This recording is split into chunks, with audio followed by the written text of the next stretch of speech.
Importanteng anunsyo po para sa mga pensyonado.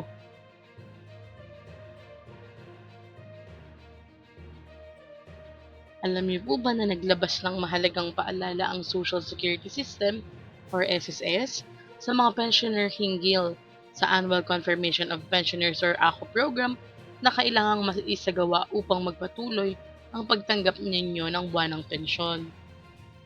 Ayon sa SSS, kinakailangang mag-aakop ngayong buwan ng Marso ang ilang mga piling pensioner na ipinanganak sa buwan na ito. Kabilang po ang mga retirement pensioners na 80 years old pataas na nakatira sa Pilipinas. Total disability pensioners, lahat po ng edad. Mga pensyonado na naninirahan sa abroad, lahat din po ng edad. At survivor pensioners, lahat din po ng edad. Ang AKOP ay isang taunang proseso kung saan kinukumpirma ng SSS na buhay at kwalipikado pa rin tumanggap ng benepisyo ang mga pensyonado. Kapag hindi ito naisagawa sa itinakdang panahon, maaaring pansamantalang maantala o matigil ang paglabas ng pensyon.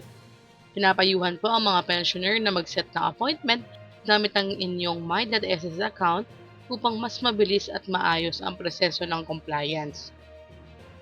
Samantala po, ipinaalala rin ng ahensya na ang mga retirement pensioner na survivor pensioner din ay kailangang mag-submit ng dalawang magkahiwalay na AKO Pensioners Reply Form para sa bawat klase ng pensyon.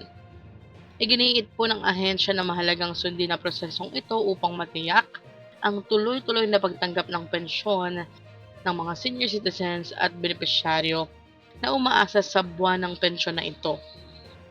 Babala po ng SSS, huwag kalimutang mag-aakop ngayong Marso upang maiwasan ang pagkaantala ng pagtanggap ng inyong pensyon.